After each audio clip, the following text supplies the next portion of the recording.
Hello hello এবং welcome সবাইকে। আমাদের হচ্ছে আজকে শুক্রবার, সবাইকে জুম্মা মুবারক, এটা দিয়ে আমরা শুরু করতেছি। আজকে আমাদের হচ্ছে 4 নম্বর লেকচার কেমিস্ট্রির। আমি তোমাদের সাথে ইউজুয়ালি যে শেখ মোহাম্মদ আরমান তোমাদের সাথে আছি। আমি গত দিন হচ্ছে বা গতকালকে হচ্ছে আমি আগে একটা পোস্ট দিয়ে আগে একটু সাবধান করে দিয়েছিলাম যে আজকের লেকচারটা হচ্ছে একটা এক্সটেন্ডেড ক্লাস হবে। এক্সটেন্ডেড ক্লাস মানে হচ্ছে আমাদের যে পরবর্তী টপিক আছে সিলেবাসে, অর্থাৎ ইলেকট্রনের সাবশেল, কোয়ান্টাম সংখ্যা, ইলেকট্রন বিন্যাস ইত্যাদি যে জিনিসগুলো আছে, এগুলো বোঝার জন্য আমাকে কিছু প্রি রিকোয়ারমেন্ট আছে। আমাদেরকে কোয়ান্টাম মেকানিক্স কিছুটা হলেও একটু রিয়েল কোয়ান্টাম মেকানিক্স বুঝতে হবে আর কি।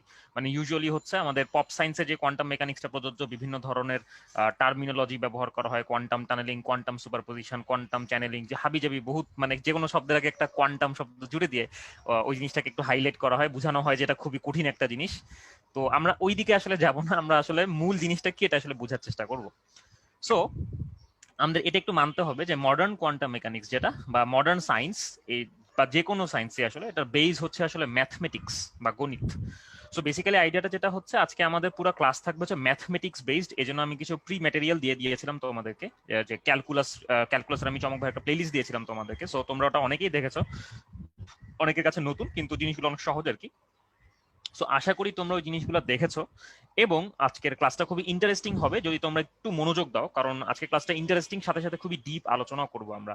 সো আজকের ক্লাসটা একটু ইন্টারেস্টিং হবে এই এই বেসিসে, কারণ আমরা আমরা আজকে বেশ কিছু নতুন নতুন জিনিস বুঝবো, যেগুলো আমরা আগে থেকেই জানতাম, বাট জিনিসটা কি ওটা বুঝতাম না। আমরা টার্মগুলো জানতাম, যেমন ধরো অরবিটাল কাকে বলে, বা ধরো কোয়ান্টাম সংখ্যা জিনিসটা কি, এই জিনিসগুলোর আমরা অরিজিনটা একটু বুঝতে পারবো আজকে। সো এই জন্য আজকে ক্লাসটা এই বেসিসে অনেক ইন্টারেস্টিং, বাট সেই অরিজিনটা বোঝার জন্য যে পথটা, সে পথটা আসলে আমাদের চেনা পথ না। সো দ্যাটস ওয়াই আমরা আজকে ক্লাসের মধ্যে তোমাদের পূর্ণ মনোযোগ আশা করতেছি। সো তার আগে আমি ক্লাসটা শুরু করার আগে একটু আমাকে হচ্ছে তোমরা জানাই দাও যে তোমরা কে কে আসো আমার সাথে আর কি। ওকে, সো একটু হাই হ্যালো উপস্থিত বলে দিলেও হবে, কোনো সমস্যা নেই। ওকে,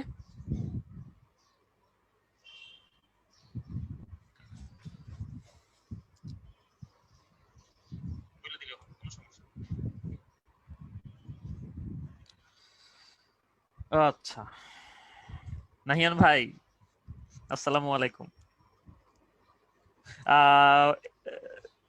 ওকে ওকে, আচ্ছা, খুব বেশ ভালো পরিমাণে অডিয়েন্স আমরা পাচ্ছি। ওকে, অলরেডি আমাদের সাথে 450 জনের মতো জয়েন করে ফেলেছে। গ্রেট। ওকে, আচ্ছা, সো চলো আমরা আমাদের ক্লাসটা আজকে শুরু করি। আমাদের আজকের ক্লাসটা শুরু হচ্ছে মডার্ন কোয়ান্টাম মেকানিক্স, অর্থাৎ আমরা গতদিন যে শেষ করেছিলাম সেইখান থেকে আর কি। আমরা গত ক্লাসে বলেছিলাম যে বোর পরমাণু মডেলের কিছু সীমাবদ্ধতা আছে, তার মধ্যে উল্লেখযোগ্য একটা সীমাবদ্ধতা নিয়ে আমরা আসলে পুরো ক্লাস জুড়ে আলোচনা করেছিলাম। সেই সীমাবদ্ধতা ছিল হচ্ছে কণার যে দ্বৈত ধর্ম আছে বা ডুয়েল নেচার অফ পার্টিকলস, অর্থাৎ একটা কণার তরঙ্গ ধর্ম থাকে এবং কণা ধর্ম থাকে, উভয় যে ধর্মটা থাকে সেটাকে ইনকর্পোরেট করা। অর্থাৎ আমরা যদি এভাবে একটু চিন্তা করি, আমরা হচ্ছে ডি ব্রগলি সমীকরণটা এভাবে দেখছিলাম আর কি, যে ডি ব্রগলি সমীকরণ ল্যামডা ইকুয়ালস টু হচ্ছে এইচ ডিভাইডেড বাই পি। এই যে সমীকরণটা আছে, এই সমীকরণটার অরিজিন বোর পরমাণু মডেল দিয়ে কোনোভাবেই ব্যাখ্যা করা যায় না। এবং তারপরে আমরা আবার হাইজেনবার্গের অনিশ্চয়তা নীতি পড়েছিলাম। সেই হাইজেনবার্গের অনিশ্চয়তা নীতি থেকে আমরা এটা দেখেছি যে যে কোনো একটা কোয়ান্টাম কণার অবস্থান এবং ভরবেগ একই সাথে খুবই হাইলি প্রিসাইজলি নির্ণয় করা যায় না। আমরা একটা যত ভালোভাবে বা যত প্রিসাইজলি মেজার করব, অন্য একটা জিনিস তত কম প্রিসাইজ বা তত আনসার্টেইন হয়ে পড়বে আর কি। সো সেই রিলেটেড যে সমীকরণটা ছিল সেটা ছিল হচ্ছে অনেকটা এরকম, যে delta x Times delta P x, অর্থাৎ যেই অক্ষ বরাবর আমরা হচ্ছে অবস্থানের অনিশ্চয়তা মেজার করতেছি, ওই অক্ষ বরাবর ভরবেগের অনিশ্চয়তার মানটা একটা নির্দিষ্ট মান h/4 পাই, এই মানের সমান বা তার চেয়ে বড় হবে আর কি। সো এই দুইটা ছিল হচ্ছে আমাদের গত দিনের টেক। আমরা গতদিন হচ্ছে কণা সম্পর্কে এইটুকু পরিমাণ আইডিয়া নিয়েছিলাম।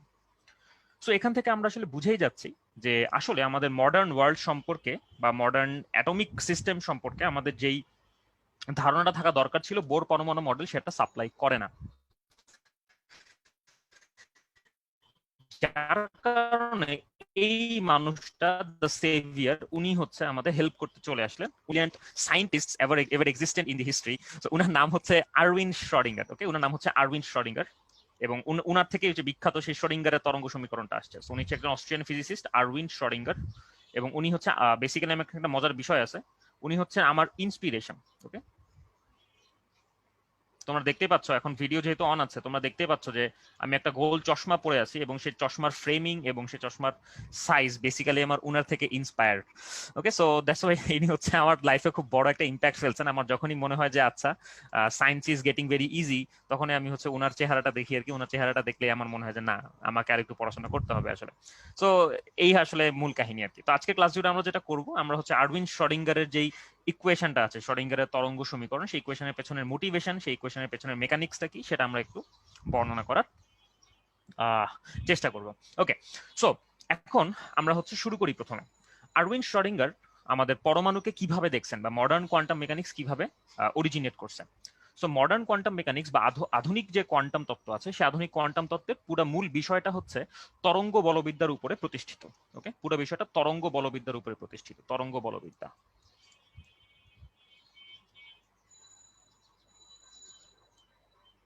আচ্ছা ভাইয়া, কালারটা একটু চেঞ্জ করা যায় কালারটা? কমলা কালারে অসুবিধা হচ্ছে? জি ভাই, অনেকে কমেন্ট করতেছে, একটু সমস্যা হচ্ছে। এটা মনে হয় আগের হলুদ কালারটা ছিল, কারণ হলুদ কালারে আমি হচ্ছে সাদার ব্যাকগ্রাউন্ডে দিয়েছিলাম আর কি। ওকে ঠিক আছে, আমি তাহলে হচ্ছে সাদা কালার দিয়ে করতেছি, সমস্যা নাই। ওকে আচ্ছা, সো আমাদের এখানে যেটা করতে হবে সেটা হচ্ছে তরঙ্গ আর একটু বলবিদ্যা। বোল্ড করা যায় কিনা একটু দেখিয়েন। ও আচ্ছা, আর একটু মোটা করব। আচ্ছা জি ওকে, ভাইয়া, হ্যাঁ। ঠিক আছে। ওকে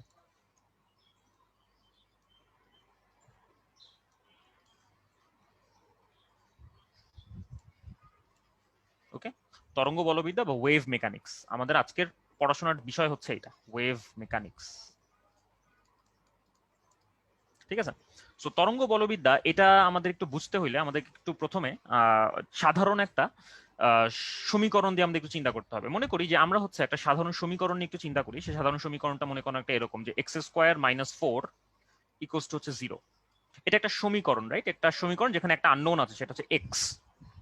সো এই সমীকরণটাকে যদি আমরা সমাধান করি, আমরা আসলে কি পাবো? যদি একটু ঠান্ডা মাথায় চিন্তা করি, তোমরা একটু একটু চিন্তা করে বলো তো, যেখানে যদি আমি এক্স এর মানটাকে সমাধান করি, সমাধানটা আসলে কি হবে? আমাকে একটু কমেন্ট বক্সে জানাই দাও তো।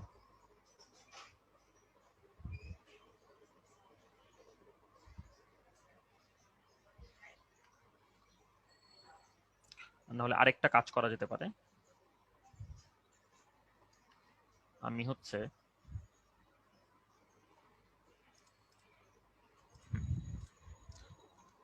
Sorry, plus minus 2, exactly plus minus 2, very good.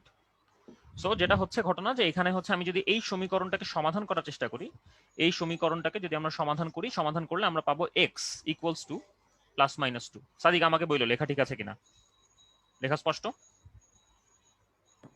জি ভাইয়া, ক্লিয়ার ওকে স্যার। ঠিক আছে। ওকে, সো তার মানে আমরা এখানে দেখতে পাচ্ছি যে একটা সাধারণ যেই বীজগাণিতীয় সমীকরণ আছে, সেই বীজগাণিতীয় সমীকরণকে যদি আমরা সমাধান করি, সমাধান করলে আমরা সমাধানটা একটা ভ্যালু বা একটা মান হিসেবে পাই। সমাধানটা একটা ভ্যালু হিসেবে পাওয়া যায়, একটা মান পাওয়া যায়। এখন আমরা আসি যে তরঙ্গ বলবিদ্যাতে যখন আমরা কোনো একটা প্রবলেম সেট আপ করি, সেই প্রবলেমগুলা এরকম বীজগাণিতীয় সমীকরণ হয় না। তরঙ্গ বলবিদ্যায় যখন আমরা কোনো একটা প্রবলেম সেট আপ করি, সেই প্রবলেমগুলো হয় হচ্ছে ডিফারেনশিয়াল বা ব্যবকলনীয় সমীকরণ। সো এখানে আমরা দুইটার মধ্যে পার্থক্য করতে হবে। এখানে আমরা যে সমীকরণটা দেখতেছি, এটাকে আমরা বলি হচ্ছে বীজগাণিতীয় সমীকরণ। ওকে, বীজগাণিতিক সমীকরণ,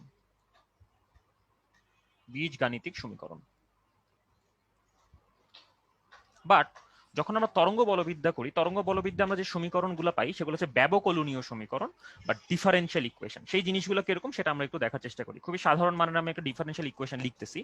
সেই সাধারণ মানের ডিফারেনশিয়াল ইকুয়েশন, ধরো যে এরকম একটা আমরা সমীকরণ লিখলাম, যে ধরো যে dy divided by dx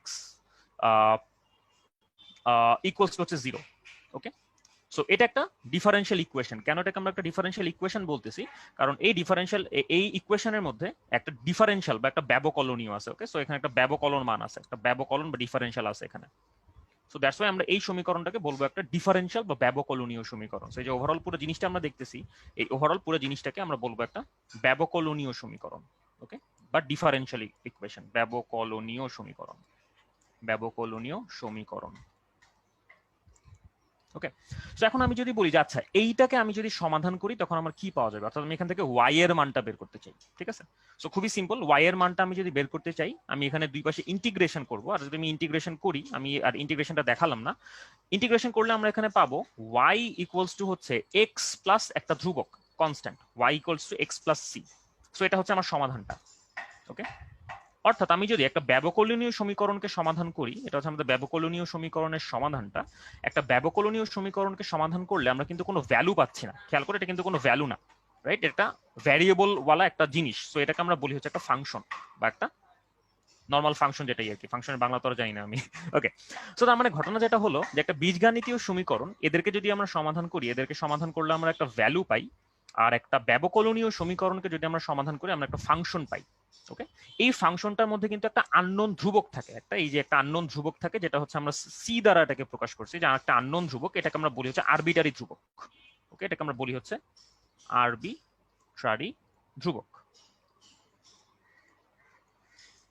so এই হচ্ছে মোটামুটি আপাতত আমাদের প্ল্যান, যে আমরা হচ্ছে আধুনিক কোয়ান্টাম মেকানিক্স যখন পড়বো তখন আমাদের মাথায় রাখতে হবে যে আমরা আসলে তরঙ্গ বলবিদ্যা পড়তেছি, এবং তরঙ্গ বলবিদ্যায় যে কোনো একটা প্রবলেমের যে ইকুয়েশনটা থাকে সেটাকে আমরা ব্যবকলনীয় সমীকরণ বা ডিফারেনশিয়াল ইকুয়েশন বলি, এবং এই ডিফারেনশিয়াল ইকুয়েশনটার সমাধানটা সাধারণ সমীকরণের সমাধানের মতো না। ডিফারেনশিয়াল ইকুয়েশনের সমাধানে আমরা একটা ফাংশন ইটসেলফ পাই, অর্থাৎ এখানে আমরা বিভিন্ন এক্স এর মান দিয়ে আমরা অনেক অনেক সমাধান বের করতে পারি আর কি, যেখানে আমরা একটা বীজগাণিতীয় সমীকরণ সমাধান করলে সাধারণত একটা মান দিয়ে আমরা সেই জিনিসটাকে প্রকাশ করতে পারি।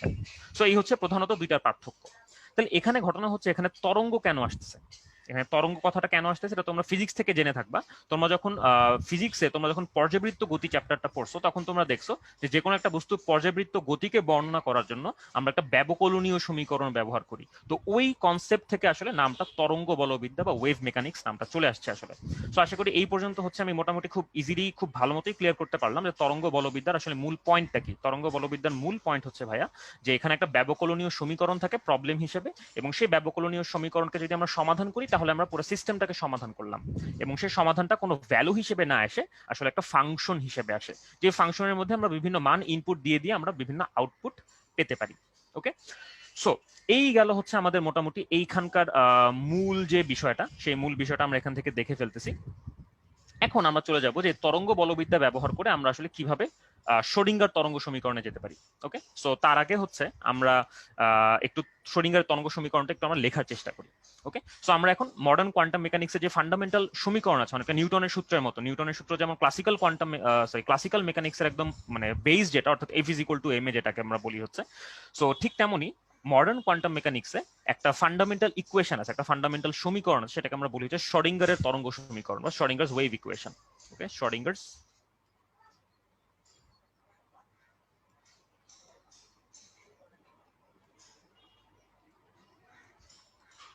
ওকে, এই শ্রোডিঙ্গারের ওয়েভ ইকুয়েশনের অনেকগুলো ফরম্যাট আছে, মূলত দুইটা ফরম্যাট আছে, তার মধ্যে আমরা একটা ফরম্যাট দিয়ে আজকে পুরো ক্লাসটা পরিচালনা করব, কারণ না হলে ক্লাসটা খুব বেশি কমপ্লিকেটেড হয়ে যাবে আর কি।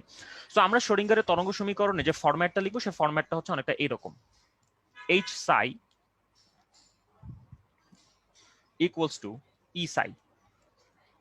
ওকে, এটা হচ্ছে একটা ডিফারেনশিয়াল ইকুয়েশন বা একটা ব্যবকলনীয় সমীকরণ। আমি প্রত্যেকটা পার্ট ভেঙে ভেঙে দেখাবো যে কিভাবে এটা একটা ব্যবকলনীয় সমীকরণ হয় এবং এটার ফিচারগুলো আসলে কি কি। সো এখানে আমরা যদি এই সমীকরণটাকে একটু দেখি, সমীকরণটার মধ্যে কিছু ইন্টারেস্টিং পার্ট আছে। সমীকরণের মধ্যে আমরা একটা নতুন ফাংশন নিয়ে আসছি সাই, যেটা শুধুমাত্র এক্স এর উপরে ডিপেন্ড করে। এখানে একটা এইচ ক্যাপ নামক একটা জিনিস আছে, একটা নতুন একটা জিনিস আমরা নিয়ে আসছি, এটাকে আমরা কি বলি একটু পরে বলবো। এখানে ই নামক একটা ধ্রুবক আছে, এখানে আর একটা নতুন জিনিস আছে আর কি। সো এই কয়েকটা হচ্ছে এই ফাংশনটার মূল ফিচার। সো এখানে কোন জিনিসটার নাম কি সেগুলো আমরা এখন বর্ণনা করব, তারপরে হচ্ছে আমরা পুরো বিষয়টাকে ভেঙে ভেঙে প্রত্যেকটা জায়গাতে আমরা এক্সপ্লেইন করবো যে আসলে কোন জিনিসটা আসলে কি। ওকে, সো এইখানে আমরা যেটা দেখতে পারতেছি যে এখানে সাই অফ এক্স, যেটা সবার প্রথমে এখানে আমাদের চোখে পড়তেছে, এই সাই অফ এক্সটাকে আমরা বলি হচ্ছে তরঙ্গ ফাংশন বা ওয়েভ ফাংশন। ওকে, তরঙ্গ ফাংশন বা ওয়েভ ফাংশন।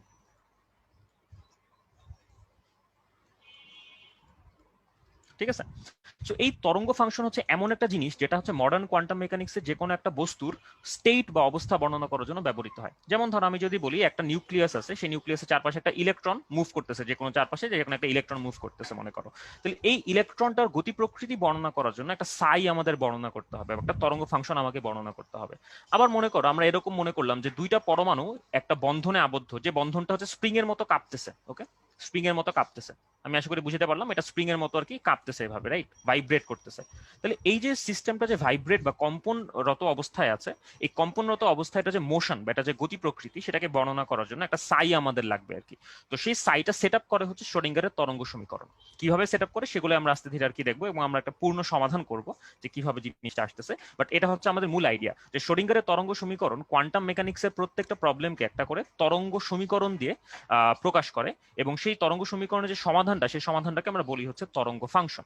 এই তরঙ্গ ফাংশন দিয়ে আমরা আসলে ওভারঅল সবকিছু বর্ণনা করতে পারি। যেমন তোমরা পর্যাবৃত্ত গতিতে পড়ছো, যে পর্যাবৃত্ত গতিতে আমরা যে তরঙ্গের একটা সমীকরণ পাই, y equals to a sin omega t plus delta, ওরকম একটা সমীকরণ যেটা ছিল, ওই সমীকরণ দিয়ে আমরা আসলে ওই মানে পর্যাবৃত্ত ধর্ম বিশিষ্ট যে বস্তুটা আছে তার গতি প্রকৃতি আমরা বর্ণনা করতে পারি।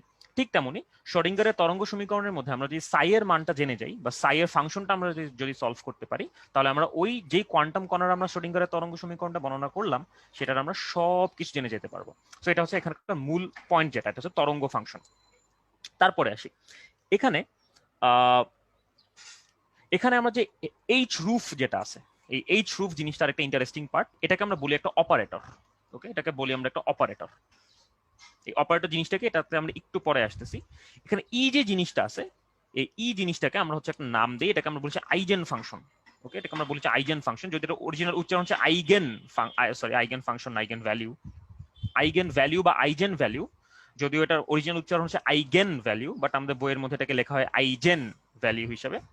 সো এই হচ্ছে আমাদের মূল পার্ট আর কি, হচ্ছে আমাদের মোটামুটি শ্রোডিঙ্গার তরঙ্গ সমীকরণে যে ইন্টারেস্টিং ফ্যাক্ট গুলো ছিল, সেই ইন্টারেস্টিং ফ্যাক্ট গুলো হচ্ছে এইটা একটা। সেটা হচ্ছে আমাদের মূল যে ফাংশনটা, যেটা আমাদের খুঁজে বের করতে হবে, সেটা হচ্ছে তরঙ্গ ফাংশন। একটা হচ্ছে হ্যামিল্টনিয়ান, একটা হচ্ছে অপারেটর যেটা হচ্ছে এইচ রুফ, আর আরেকটা হচ্ছে আমাদের ই, যেটা হচ্ছে আমাদের আইগেন ভ্যালু এখানে।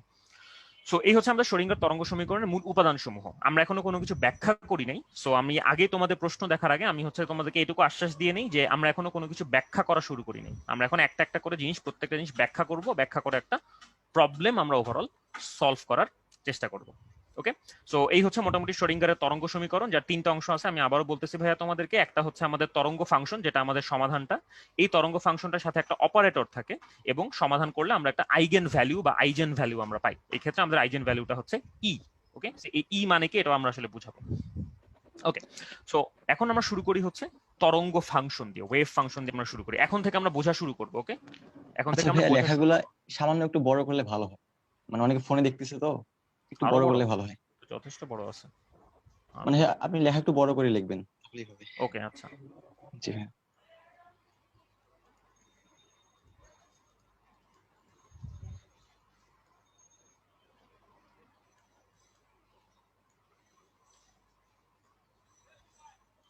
সরি, তরঙ্গ ফাংশন। ওকে, সো এখন আমরা সবকিছু বোঝা শুরু করবো আস্তে আস্তে। সো সবাই আমরা সাথে থাকি, আমরা ইনশাল্লাহ খুব চমৎকার ভাবে এই শ্রোডিঙ্গারের তরঙ্গ সমীকরণটা আমরা বুঝে যাবো। যদি বুঝে যাই তাহলে আমরা পরবর্তী পার্টগুলো খুব সুন্দর মতো সমাধান করতে পারবো।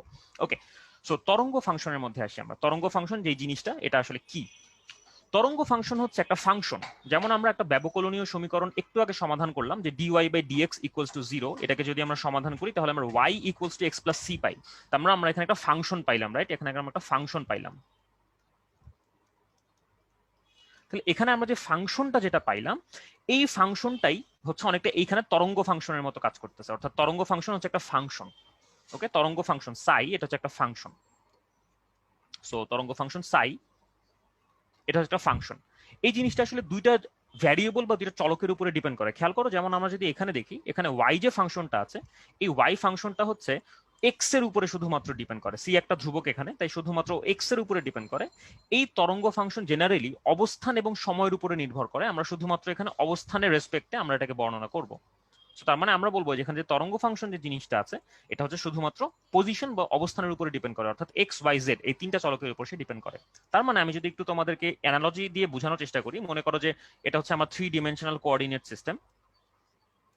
এটা হচ্ছে আমাদের এক্স অক্ষ, এটা হচ্ছে আমাদের ওয়াই অক্ষ, এটা হচ্ছে আমাদের জেড অক্ষ, এটা হচ্ছে আমাদের মাঝখানে নিউক্লিয়াস। তাহলে চারপাশে আমি যদি মনে করো যে এরকম একটা বিন্দু নেই, ওকে, অর্থাৎ ধরো যে আমি মনে করলাম যে ইলেকট্রন এই পজিশনে আছে, তাহলে তার জন্য সাই এর মান যেরকম হবে, এই পজিশনে সাই এর মানটা আলাদা, এই পজিশনে সাই এর মানটা আলাদা। অর্থাৎ এখানে নিউক্লিয়াসের চারপাশে সাই এর মানটা এক একটা পজিশনে এক এক রকম।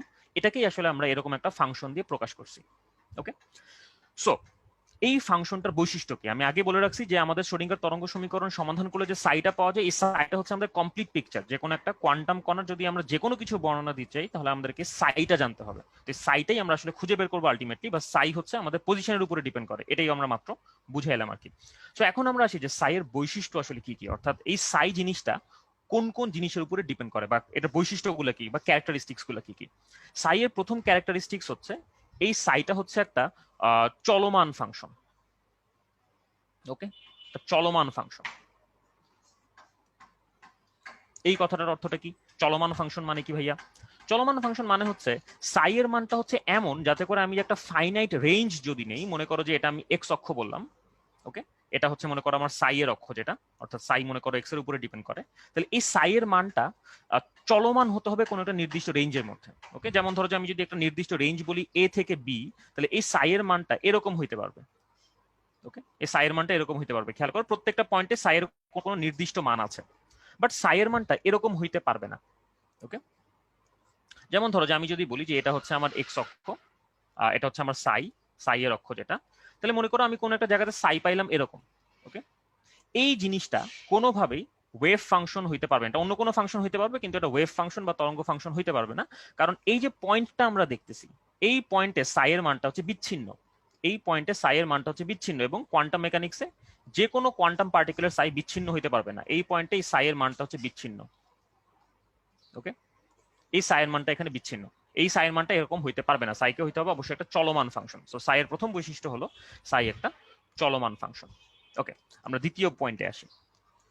দ্বিতীয় যে পয়েন্ট সেটা হচ্ছে এই সাই এর মানটা হচ্ছে অসীমে শূন্য। সাই অফ এক্স ইকুয়ালস টু 0। ওকে, এই কথাটার অর্থ কি? এই কথাটার অর্থ হলো এই সাই এর মানটা যে কোনো ভাবে বাড়তে বা কমতে পারবে না। সাইয়ের একটা ফাইনাইট বা নির্দিষ্ট একটা মানের লিমিট থাকা লাগবে। যে কোনো আনলিমিটেড মানে সাই উঠে যেতে পারবে না।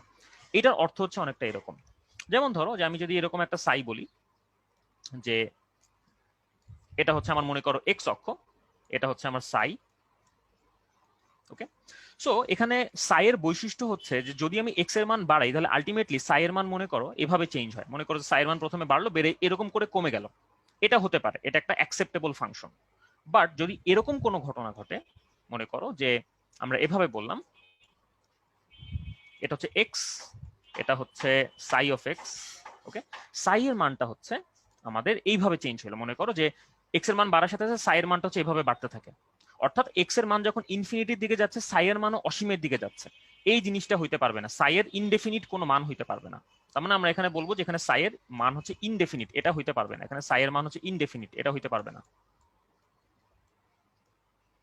তার মানে সোজা কথাই হচ্ছে যেহেতু সাই একটা বাস্তব জগতের কণাকে রিপ্রেজেন্ট করতেছে বা একটা বাস্তব জিনিসকে রিপ্রেজেন্ট করতেছে, ওর ফাংশনের মধ্যে কোনো অবাস্তব কোনো কিছু আসা যাবে না। যেমন কোনো বাস্তবিক জিনিস একই সাথে দুইটা পজিশনে থাকবে না, বা কোনো বাস্তবিক জিনিস হচ্ছে ইনডেফিনিটলি বাড়বে বা কমবে না। অর্থাৎ সাই এর মানটা যেটা, সেটাকে অবশ্যই একটা ভালো একটা ফাংশন হইতে হবে, যে ফাংশনটা হচ্ছে রিয়েল জগতের অবজেক্টকে রিপ্রেজেন্ট করতে পারে। সো এখন আসি সাইয়ের তৃতীয় বৈশিষ্ট্য, যেটা হচ্ছে আমাদের সবচেয়ে হিট হট বৈশিষ্ট্য আর কি। সাইয়ের তৃতীয় যে বৈশিষ্ট্য সেটা খুবই ইন্টারেস্টিং। সেটা হইতেছে এই সাই আর যাই হোক না কেন, এই সাইটাকে যদি আমরা স্কোয়ার করি, এই স্কোয়ার হচ্ছে সম্ভাবনা ঘনত্বকে নির্দেশ করে। ওকে, সো এটাই কিন্তু আমাদের সবচেয়ে হিট হট জিনিস, সম্ভাবনা ঘনত্ব। ওকে, সো এইখানে আমি তাহলে একটু বলার চেষ্টা করি এখানে আসলে জিনিসটা আসলে কি, সাই স্কোয়ার দিয়ে আসলে কি বোঝাচ্ছি। মনে করো যে আমি বললাম যে কোন একটা সাই এর গ্রাফ হচ্ছে অনেকটা এরকম। ওকে, কোন একটা সাই এর গ্রাফ হচ্ছে অনেকটা এরকম। মনে করো যে আমি বললাম যে সাই এর একটা গ্রাফ হচ্ছে এরকম, এটা হচ্ছে সাই। এটা হচ্ছে কোন একটা ইলেকট্রনের জন্য মনে করো আমরা সাইকে বর্ণনা করলাম। এখন আমরা এখন প্রশ্ন করব যে কোন কোন জায়গাতে ইলেকট্রনটাকে পাওয়ার সম্ভাবনা বেশি, কোন কোন জায়গাতে ইলেকট্রনটাকে পাওয়ার সম্ভাবনা কম। সো এটা করার উপায় হলো আমি যদি এই গ্রাফটাকে স্কোয়ার করি। ওকে, যদি আমি এই গ্রাফটাকে স্কোয়ার করি তাহলে আমি এরকম একটা গ্রাফ পাবো, রাইট? এটার মানে হচ্ছে যে আমি যদি এই ইলেকট্রনটাকে খুঁজে বের করতে চাই যার সাই এর মান হচ্ছে এইরকম, তাহলে আমি ইলেকট্রনটাকে হচ্ছে এই জায়গাটাতে খুঁজে বের করার চেষ্টা করব, এই জায়গাটাতে খুঁজে বের করার চেষ্টা করব, কারণ এই জায়গাটাতে তাকে খুঁজে বের করার সম্ভাবনা অনেক বেশি, এই জায়গাটাতেও ইলেকট্রনটাকে খুঁজে বের করার সম্ভাবনা অনেক বেশি। আমি কিন্তু কোনোভাবেই ইলেকট্রনটাকে এই পজিশনে খুঁজবো না, আমি কোনোভাবেই ইলেকট্রনটাকে এই পজিশনে খুঁজবো না, কারণ এখানে ইলেকট্রনটাকে খুঁজে বের করার সম্ভাবনা একেবারে জিরো। এখানে ইলেকট্রনটাকে খুঁজে বের করার সম্ভাবনা একেবারে জিরো। এখানে ইলেকট্রনটাকে খুঁজে বের করার সম্ভাবনা একেবারে জিরো। তার মানে এখানে যে সাই স্কোয়ার যে জিনিসটা আছে, এটা হচ্ছে আমাদেরকে বুঝাই দিচ্ছে যে যেই কণাটার জন্য আমরা সাইটাকে বর্ণনা করছি তার কোনো একটা পজিশনে পাওয়ার সম্ভাবনাটা কিরকম। ওকে, সো এই জন্য এটাকে আমরা বলি হচ্ছে সম্ভাবনা ঘনত্ব। সো এই হচ্ছে আমাদের মোটামুটি আইডিয়া। এখন আমি সম্ভাবনা ঘনত্বের জন্য একটা ইকুয়েশন দ্বারা করাবো। যেহেতু আমরা জানি যে এটা যদি একটা ইলেকট্রন হয়, তাকে আমরা কোনো না কোনো জায়গাতে আমরা পাবোই পাবো। ইলেকট্রনটা এমন না যে হাওয়ায় মিলাই যাবে, ধূপ করে হারায় যাবে, এরকম কোনো ঘটনা নাই। তাহলে আমরা ক্ষুদ্র ক্ষুদ্র যতগুলা জায়গা পাচ্ছি, সবগুলা জায়গাতে ইলেকট্রনকে পাওয়ার সম্ভাবনাকে যদি আমরা যোগ করি, অর্থাৎ আমি যদি এই কাজটা করি, আমি যদি এই সাই স্কোয়ারকে আমি যদি ইন্টিগ্রেট করি, আমি যদি এই সাই স্কোয়ারকে আমি যদি ইন্টিগ্রেট করি, তাহলে আমি অবশ্যই কত পাবো? অবশ্যই আমি 1 পাবো, কারণ এই ইলেকট্রনটাকে কোনো না কোনো জায়গাতে থাকতেই হবে। তার মানে সব জায়গাতে থাকার সম্ভাবনাগুলা, অর্থাৎ ডিএক্স জায়গাতে থাকার সম্ভাবনাগুলাকে যদি আমি যোগ করি negative infinity two positive infinity, তাহলে আমি অবশ্যই ইলেকট্রনটাকে খুঁজে পাবো কোথাও না কোথাও। দ্যাটস ওয়াই সম্ভাবনাটা যোগফলটা 1 হতে হবে। সো এই হচ্ছে সাই এর কিছু বৈশিষ্ট্য। আমি আবার একটু রিভিশন দিই। যে কোয়ান্টাম মেকানিক্সে যে কোনো একটা প্রবলেম সলভ করার জন্য একটা শ্রোডিঙ্গারের তরঙ্গ সমীকরণ সেট আপ করা লাগে, তারপরে সেই সমীকরণটা সমাধান করা লাগে। এই সমীকরণের 3টা অংশ আছে, একটা হচ্ছে অপারেটর, একটা হচ্ছে তরঙ্গ ফাংশন যেটা সমাধান নিজেই, আর একটা হচ্ছে আইগেন ভ্যালু বা আইজেন ভ্যালু। এখন ঘটনা যেটা হচ্ছে যে আমি যদি এই সমীকরণটাকে সমাধান করতে চাই, আমি সাই খুঁজে বের করতে হবে আমাকে। আর এই সাইটাই হচ্ছে আমাদের কোয়ান্টাম কণার মা বাপ। অর্থাৎ আমি কোয়ান্টাম কণাটা ধরলাম একটা ইলেকট্রন, আমি যদি সেই ইলেকট্রন সম্পর্কে যে কোনো তথ্য বের করতে চাই, যেমন ধরো ইলেকট্রনটার শক্তি কত, ইলেকট্রনটার ভরবেগ কত, ইলেকট্রনটার কৌণিক ভরবেগ কত, ইলেকট্রনটার স্পিন কত ইত্যাদি, এই জিনিসগুলো যদি আমি খুঁজে বের করতে চাই, তাহলে আমার সাই এর মানটা আমার জানতে হবে বা আমার ফাংশনটা খুঁজে বের করতে হবে। তাহলে এই ফাংশনটার বৈশিষ্ট্য কি? এই ফাংশনটা হচ্ছে অবস্থানের উপরে নির্ভর করে, অর্থাৎ এক এক পজিশনে ফাংশনটার মান হচ্ছে এক এক রকম। 2 নাম্বার পয়েন্ট, এই ফাংশনটা হচ্ছে একটা চলমান ফাংশন, অর্থাৎ এই ফাংশনটার একই জায়গাতে দুইটা ভিন্ন ভ্যালু থাকতে পারবে না, নাহলে এটা একটা অবাস্তব জিনিসের ফাংশন হবে। 3 নাম্বার পয়েন্ট, এই ফাংশনটার মান হবে সীমিত, অর্থাৎ ফাইনাইট ভ্যালু হবে। অর্থাৎ আমি যদি এখানে যে কোনো একদিক বরাবর আমি যদি এক্স এর মানটা অসীম করে দেই, এই ফাংশনটার মানও বেড়ে বেড়ে অসীম হয়ে যাবে না, এই ফাংশনটার মান তখন জিরোতে নেমে আসবে। অনেকটা ঘটনাটা অনেকটা এরকম। 3 নাম্বার পয়েন্ট যেটা, আমি যে কণাটার সাই বর্ণনা করলাম, ওই সাইটাকে যদি আমরা স্কোয়ার করি, তাহলে আমরা ওই কণাটাকে খুঁজে পাওয়ার সম্ভাবনা বের করতে পারি।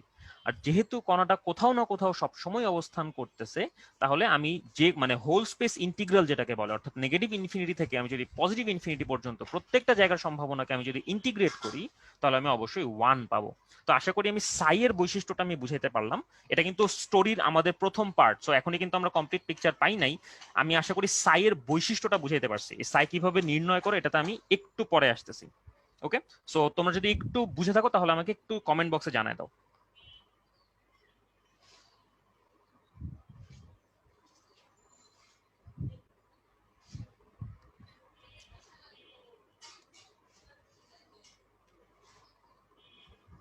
Very good. হ্যাঁ, আমি এটাই তো আমি আগেই বলছি তোমাদেরকে যে একদম শুরু থেকেই প্রথম কথা থেকে যে তোমরা বোঝা শুরু করবা তা না, আমি আস্তে আস্তে তোমাদেরকে হচ্ছে এই পুরা জগৎটাতে নিয়ে যাব। একটু ধৈর্য ধরো, কারণ জিনিসটা একেবারে নতুন তোমাদের কাছে আমি জানি, কিন্তু কোয়ান্টাম মেকানিক্সের আইডিয়াটাই অনেকটা এরকম। না হলে যেটা হয় যে আমরা সবাই হচ্ছে খুব মানে একটা ভুল জগতের মধ্যে থাকি আর কি। আমরা বিভিন্ন ধরনের বিভিন্ন জায়গা থেকে শোনা কথায় বিশ্বাস করে করে করে করে কোয়ান্টাম মেকানিক্স সম্পর্কে বেশ কঠিন একটা ধারণা আমাদের মনের মধ্যে রয়ে যায় আর কি। ওকে, আচ্ছা, আমি হচ্ছে সামনে আগালে হয়তো বা তোমাদের এখনো যে যে ছোট ছোট জায়গাতে কনফিউশন গুলো আছে সেগুলো তোমাদের আরো ক্লিয়ার হবে। ওকে, আমি একটা প্রবলেম, আলটিমেটলি আমার একটা টার্গেট হচ্ছে আজকে একটা প্রবলেম পুরোপুরি সলভ করা। তো সেই প্রবলেমটার দিকে আমাদের আগানো টার্গেট। তো সেই প্রবলেমটা যখন আমরা সলভ করা শুরু করবো ভাইয়া, তখন ইনশাল্লাহ আমাদের কোনো সমস্যাই থাকবে না। ওকে, সো বেশ অনেকেই বলতেছে হচ্ছে তোমাদের ক্লিয়ার হয়েছে মোটামুটি সাই এর কনসেপ্টটা অ্যাটলিস্ট। এখন আমি যাই হচ্ছে অপারেটরের কনসেপ্টে। ওকে, অপারেটরের আইগেন ভ্যালু কনসেপ্ট আমি একবারে বর্ণনা করব। সো এখন আমি আমাদের পরবর্তী এই সেগমেন্টটা শুরু করি, যে সেগমেন্টের নাম হচ্ছে অপারেটরস। সাদিক, আমার লেখা তো একদম ক্লিয়ার, তাই না? জি ভাই, এখন কোনো সমস্যা হচ্ছে না। ওকে, আচ্ছা, সো অপারেটর মানে আসলে কি? জাস্ট চিন্তা করো, অপারেটর ম্যাথমেটিক্সে বা ফিজিক্সে পড়ার দরকার নেই। তুমি এই অপারেটর এই জিনিসের সাথে রিলেটেড কোন একটা শব্দ কি তুমি আগে কোনোদিন শুনছো কিনা? Operation, right? এটা প্রতিনিয়ত আমরা শুনি, কেউ অসুস্থ হইলে, মনে করে একটু গুরুতর অসুস্থ হইলে আমরা তাদের অপারেশন করাইতে নিয়ে হবে, আমরা এই কথাটা বলি আর কি। সো এইখানে যে অপারেশন জিনিসটা আছে, অপারেশন জিনিসটা আসলে দুইজনের মধ্যে অ্যাক্ট হয়, রাইট? একজন থাকে ডক্টর, ওকে, আর আরেকজন থাকে হচ্ছে পেশেন্ট, রাইট? ঘটনাটা কিন্তু অনেকটা এরকম। ডক্টর কি করেন? ডক্টর হচ্ছে একজন অসুস্থ পেশেন্ট, ওকে, একজন অসুস্থ, আমি এটা উনাকে একটু ইয়ে করে দিই, একজন অসুস্থ পেশেন্ট, একজন অসুস্থ পেশেন্টের উপরে কোনো কারিশমা তিনি করেন, ওকে, এই কারিশমার কারণেই তুমি বেঁচে আছো, অনেকটা ওরকম আর কি। সো এই কারিশমাটা করার পরে অসুস্থ পেশেন্টের মধ্যে একটা পরিবর্তন লক্ষ্য করা যায়, এবং সেই অসুস্থ পেশেন্টটা এখন খুব সুন্দর মতো সুস্থ পেশেন্টে পরিণত হয়ে যান, রাইট? এই হচ্ছে আমাদের মোটামুটি অপারেশনের আইডিয়া। একটা অপারেশন এভাবে হয়, রাইট? একজন ডক্টর থাকেন, যে ডক্টরটা একজন অসুস্থ পেশেন্টের উপর অপারেশন করেন, অপারেশন করার পরে আলহামদুলিল্লাহ বেশিরভাগ ক্ষেত্রে যেটা হয় যে পেশেন্টটা সুস্থ হয়ে যান। এখন এইখানে ম্যাথমেটিক্সের রিলেশনশিপটা কোথায়? আমরা ম্যাথমেটিক্সে ডক্টরকে আমরা বলি হচ্ছে অপারেটর, ম্যাথমেটিক্সে আমরা ডক্টরকে বলি হচ্ছে অপারেটর, ওকে। আচ্ছা, এখন এই পেশেন্ট যিনি আছেন, ম্যাথমেটিক্সে পেশেন্টটাকে বলা হয় হচ্ছে ফাংশন, ওকে। ম্যাথমেটিক্সে পেশেন্টটাকে বলা হয় হচ্ছে ফাংশন, এবং এইটা হচ্ছে আমাদের অপারেশনের পরের ফলাফল। সো এই হচ্ছে আমাদের মোটামুটি পুরো গল্পটা, যে একজন অপারেটর একটা ফাংশনের উপরে অপারেট করে তাকে কিছু পরিবর্তনের ভেতর দিয়ে নিয়ে যায়। আর যখনই আমরা কোনো একটা অপারেটরকে ম্যাথমেটিক্সে বর্ণনা করি, আমরা তাকে একটা টুপি পরাই দিই, অর্থাৎ পেশেন্ট থেকে ডক্টরকে পার্থক্য করার জন্য আমরা একটা টুপি পরাই দিছি। আমরা এই জিনিসটাকে এইভাবে মনে করতে পারি। যেমন ধরো যে আমি একটা অপারেটর বললাম, আমি একটা অপারেটরের নাম দিলাম ধরো ডিফারেনশিয়াল অপারেটর, ওকে। এই অপারেটরের কাজ কি? যে কোনো একটা ফাংশনকে এক্স অক্ষের সাপেক্ষে বা এক্স সাপেক্ষে ডিফারেন্সিয়েট করা, অর্থাৎ এই জিনিসটার মানে হচ্ছে ডি ডিএক্স, রাইট? সো তার মানে এটা হচ্ছে আমার একটা অপারেটর, এটা হচ্ছে একটা আমার অপারেটর, রাইট? আমরা কিন্তু অপারেশন প্রতিনিয়ত করে থাকি, তোমরা যে এখন এখন আশা করি বুঝতে পারতেছো, যোগ করা একটা অপারেটর, বিয়োগ করা একটা অপারেটর, ব্যবকলন করা অপারেটর, ইন্টিগ্রেশন করা একটা অপারেটর, সবগুলো হচ্ছে অপারেটরের মধ্যে পড়ে। তাহলে এই অপারেটরটাকে আমি যদি ডিফারেন্ট ডিফারেন্ট ফাংশনের উপরে নিয়ে যাই, তাহলে কি ঘটনা ঘটবে খেয়াল করো।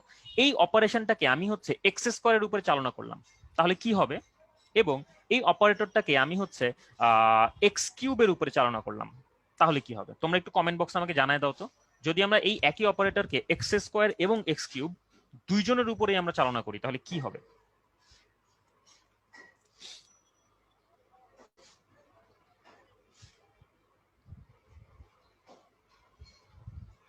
ওকে, হ্যাঁ।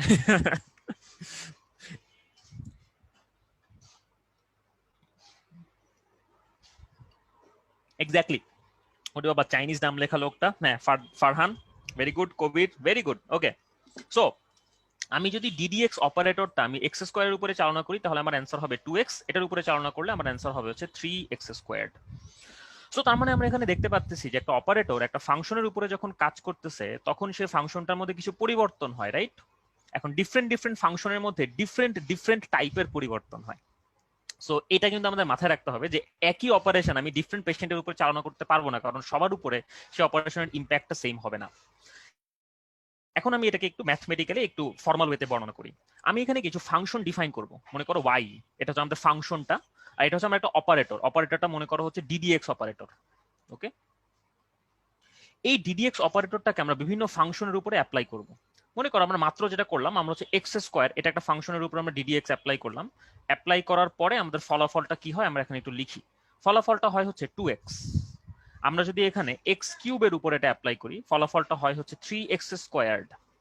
একটু ঠান্ডা মাথায় চিন্তা করে দেখো, আমি যদি ই টু দি পাওয়ার mx এর উপরে এই অপারেটরটা অ্যাপ্লাই করি, তখন আমার ফলাফলটা কি হবে? ওকে, আমি যদি ই টু দি পাওয়ার mx এর উপরে এই অপারেটরটা অ্যাপ্লাই করি, তখন আমার ফলাফল কি হবে?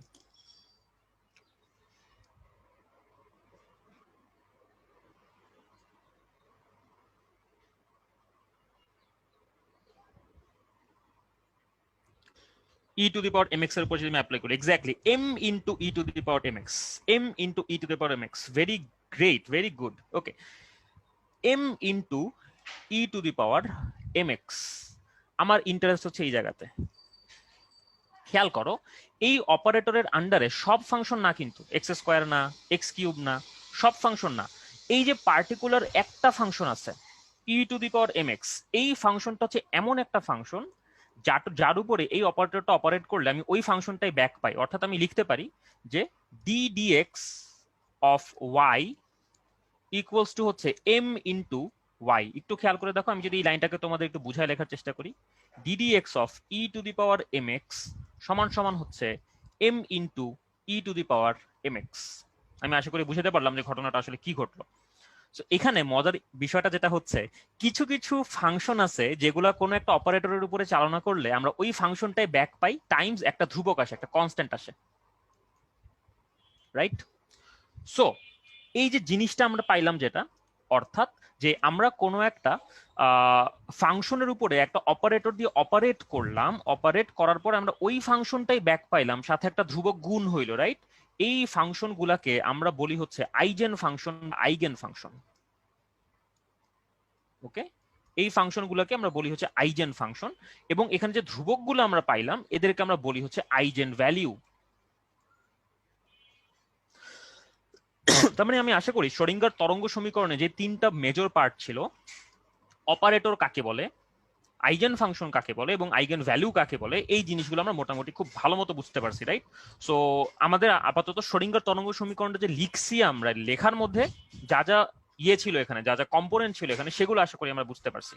ওকে, সো এখানে অপারেট মানে তরঙ্গ ফাংশন মানে কি, অপারেটর মানে কি, আইগেন ফাংশন মানে কি, যদি বুঝে থাকি তাহলে একটু হ্যাঁ বা না বলে জানাই দেই। Very good. আচ্ছা, আমি বলার আগে হচ্ছে এখন বুঝছি বলে দিছে। ওকে,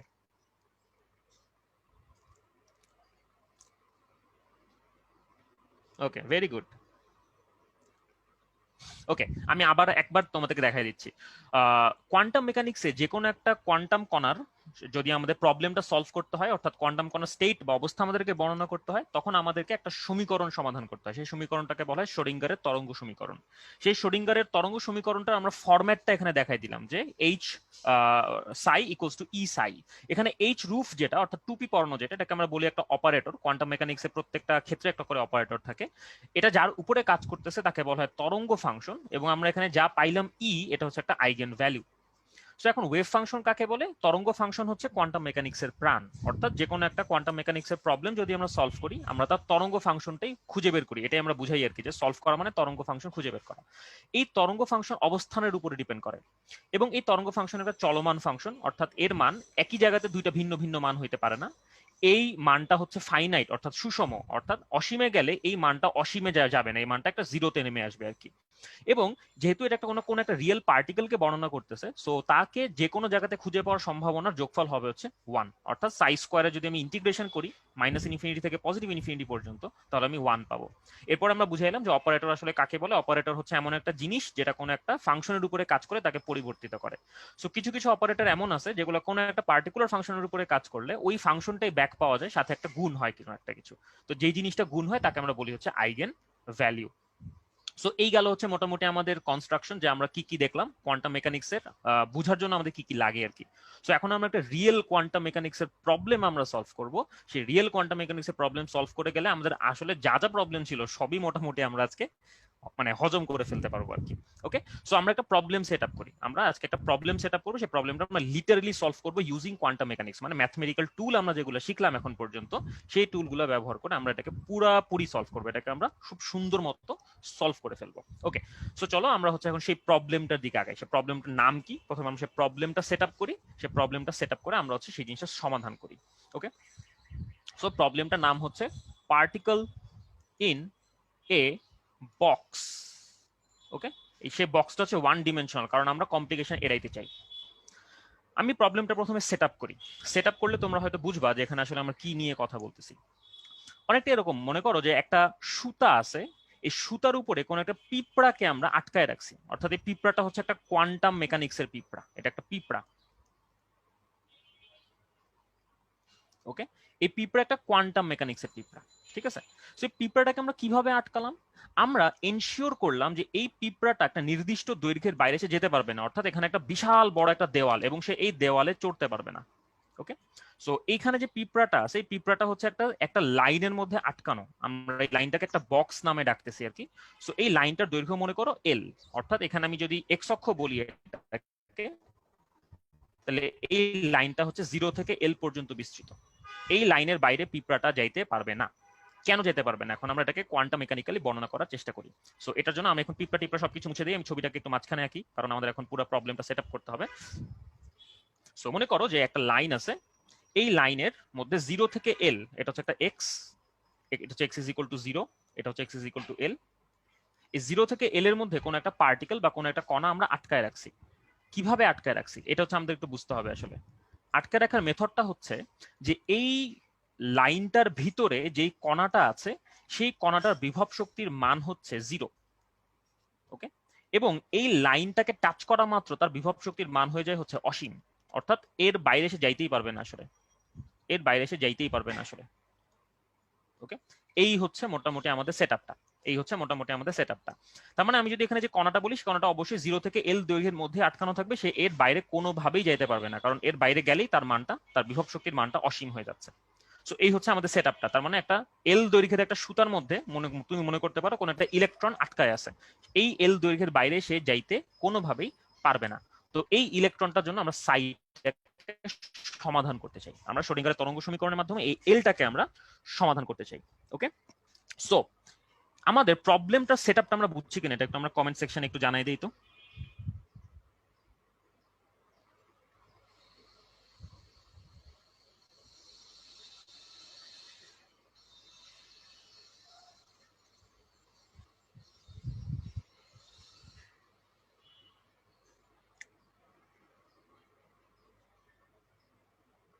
ওকে, ভেরি গুড। এখন আমরা হচ্ছে শ্রোডিঙ্গারের তরঙ্গ সমীকরণটাকে সেট আপ করি। তো শ্রোডিঙ্গারের তরঙ্গ সমীকরণটা কিরকম, কি কি আছে এখানে? তো শ্রোডিঙ্গারের তরঙ্গ সমীকরণের মধ্যে আছে হচ্ছে একটা এইচ সাই, যেটা অবশ্যই এক্স অক্ষের উপরে ডিপেন্ড করবে আপাতত, সমান সমান হচ্ছে ই সাই। ওকে, এখন আসি এখানে এইচ অপারেটর যেটা আছে, আমরা একটু আগে একটা অপারেটর বর্ণনা করলাম ডিডিএক্স। তাহলে এই এইচ রুফ যে অপারেটরটা, এই অপারেটরটার মধ্যে কি কি আছে? এই এইচ রুফ অপারেটরটার মধ্যে দুইটা অংশ আছে। এই এইচ রুফ অপারেটরটার মধ্যে আছে হচ্ছে একটা গতিশক্তির অংশ, আছে হচ্ছে একটা বিভব শক্তির অংশ। ওকে, সো গতিশক্তির অংশটা কিরকম সেটা আমি একটু লিখে দিচ্ছি। গতিশক্তির অংশটা হচ্ছে minus h square divided by 4 pi square m times d square by dx square, এটা হচ্ছে আমাদের গতিশক্তির অংশ। আর বিভব শক্তির যে অপারেটর সেটা হচ্ছে জাস্ট ভি অফ এক্স, এটাই, আর কিছু না। তার মানে এখানে আমরা মোটামুটি এইচ রুফ যেটা আর কি, অর্থাৎ যে এইচ অপারেটর যেটা আছে সেটাকে আমরা সেট আপ করে দিলাম। এখানে দুইটা অংশ আছে, একটা হচ্ছে গতিশক্তির অংশ, এটা হচ্ছে গতিশক্তিকে রিপ্রেজেন্ট করে, আর এটা হচ্ছে বিভব শক্তিকে রিপ্রেজেন্ট করে। ওকে, সো এই হচ্ছে আমাদের মোটামুটি একটা জেনারেল আইডিয়া যে হ্যামিল্টনিয়ান বা এইচ রুফ যেটা যেটা আমরা দেখতেছি স্ক্রিনের মধ্যে, জিনিসটার মধ্যে কি কি আছে। সো এখন আমরা এটাকে যদি একটু সেট আপ করি, একটু খেয়াল করি, এখানে ভি এর মান কিন্তু দুইটা ডিফারেন্ট এলাকায় বিভক্ত। এই জায়গাটাতে ভি এর মান অসীম, এই জায়গাটাতে ভি এর মান অসীম, এই জায়গাটাতে আবার ভি এর মানটা 0। সো আমরা হচ্ছে এই পুরো সাইটাকে তিনটা এলাকায় ভাগ করব, এলাকা 1, এলাকা 2 এবং এলাকা 3। সো আমরা তিনটা এলাকার জন্য আমরা একটু সেট আপ করার চেষ্টা করি সমীকরণটা। এলাকা 1, এরিয়া 1, সরি। আচ্ছা ভাই, আগের টপিকটা একটু রিপিট করলে ভালো হতো, অনেক আগের টপিকটা কোনটা? হচ্ছে যে ভাই যেমন ভি ইনফিনিটি কিভাবে হইলো আচ্ছা, এই ওকে টাইপের। ওকে, ঠিক আছে ঠিক আছে, আমি তাহলে এটা আবার আবার একটু বলি আমি। আচ্ছা, সো ঘটনা যেটা হলো যে একটা এল দৈর্ঘ্যের একটা সুতা আমরা মনে করি, এই এল দৈর্ঘ্যের সুতার মধ্যে আমরা কোনো একটা ইলেকট্রনকে আটকায় রাখছি। কিভাবে আটকায় রাখছি? আমরা এমন একটা শর্ত জুড়ে দিলাম যে এই এল দৈর্ঘ্যের মধ্যে থাকলে ইলেকট্রনটার বিভব শক্তি হবে 0, আর এই এল এর বাইরে বা এই জিরোর বাম দিকে গেলে, অর্থাৎ এই পাশে গেলে অথবা এই পাশে গেলে তার বিভব শক্তি হয়ে যাবে অসীম। যেহেতু কোনো বস্তুর বিভব অসীম হইতে পারে না, তার মানে ওই ইলেকট্রনটা হচ্ছে 3 নাম্বার বা 1 নাম্বার এলাকাতে যাইতে পারবে না। এটা হচ্ছে আমাদের প্রথম কথা। ওকে, সো এটা হচ্ছে আমাদের সেটআপটা। তার মানে একটা এল দৈর্ঘ্যের আমরা একটা সুতা মনে করতে পারি, যে সুতার মধ্যে একটা ইলেকট্রন এই সুতার মধ্যেই যে কোনো জায়গাতে যাইতে পারবে, ও এর বাইরে কোথাও যাইতে পারবে না। এটাই হচ্ছে এখানকার সেটআপটা। এবং বিভব শক্তির মানটা তাহলে কিভাবে চেঞ্জ হচ্ছে? এই সুতার মধ্যে থাকতে তার কোনো শক্তি খরচ করতে হবে না, তার বিভব শক্তির মান হচ্ছে 0। এই সুতার বাইরে চলে গেলে তার বিভব শক্তির মান অসীম, তার মানে সে ওখানে যাইতে পারবে না। এই সুতার বাম পাশেও চলে গেলে তার বিভব শক্তির মান অসীম, অর্থাৎ সে সেইখানেও যেতে পারবে না।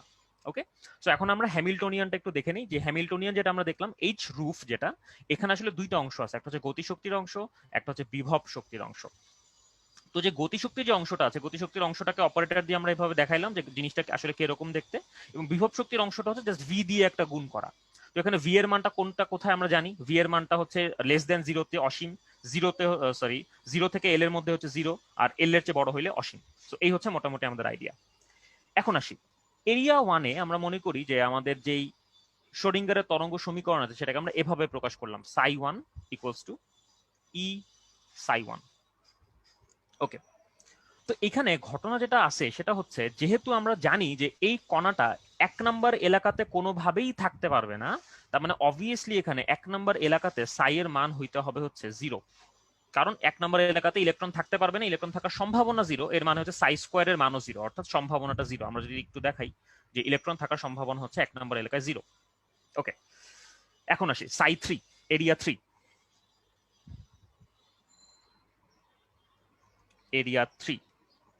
এরিয়া 3 তেও কিন্তু আমাদের যেহেতু বিভব শক্তি অসীম, অর্থাৎ সেখানে ইলেকট্রন থাকতে পারবে না, আমি যদি হ্যামিল্টনিয়ানটা সেট আপ করি, psi3 সমান সমান হচ্ছে ই অফ psi3।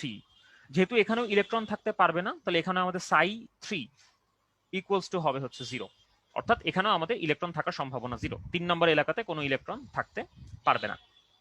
এখন আমাদের মূল আকর্ষণের বিষয় হইল পয়েন্ট এরিয়া নাম্বার 2। ওকে, এরিয়া 2 তে আমি যদি একটু হ্যামিল্টনিয়ানটা সেট আপ করি, সেটা হবে হচ্ছে h রুফ psi2 সমান সমান ই psi2। এখন আমি এখানে h এর মানটা বসাই দিই, minus h square divided by 4 pi square m d square by dx square psi2 plus v of x psi2 equals to e of psi2। যেহেতু এখানে বিভব শক্তির মানটা 0, তাই আমি এখানে এই মানটা অবশ্যই 0 বসায় দিব। সো যদি আমরা 0 বসায় দিই তাহলে আমরা একটা সুন্দর একটা সমীকরণ পাই, minus h square divided by 4 pi square m d square by dx square psi2 সমান সমান হচ্ছে ই সাই। ওকে, সো এখানে একটা সমীকরণ আমরা পাইলাম, যে সমীকরণের মধ্যে হচ্ছে আমাদের দুইটা আননোন আছে, একটা হচ্ছে আমরা psi2 জানি না, এটা একটা আননোন, একটা হচ্ছে আমরা ই জানি না, এটা আরেকটা আননোন। সো এখন যদি আমরা এটা সমাধান করতে চাই তাহলে সমাধানটা কিরকম হবে, আমি সমাধানটা এখানে করব না, আমি সমাধানটা এখানে লিখে দিব আর কি। যদি আমরা সমাধানটা করতে চাই, psi2 এর মান আসে হচ্ছে psi2 equals two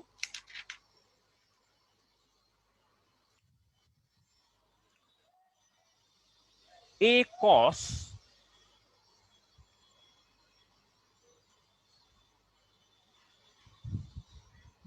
8 pi square m divided by হচ্ছে h স্কোয়ার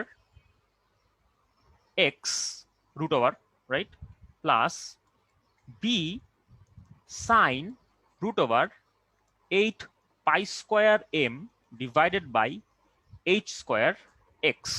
সো আমি যদি এখান থেকে সমীকরণটাকে সমাধান করি, সমাধানটা আমরা দেখাচ্ছি না, বাট সমাধানটা এরকম আসে, যেখানে এই a আর b এরা হচ্ছে দুইটা ধ্রুবক।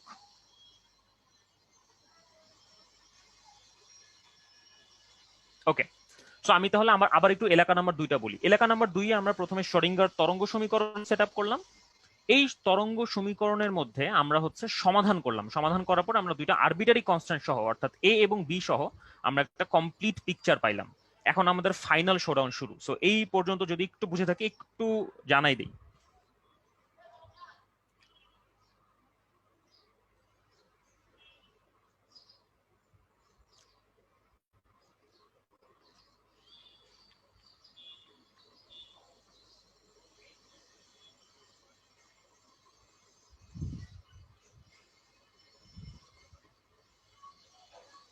হ্যাঁ, এক্স রুটের বাইরে, এক্স অবশ্যই রুটের বাইরে।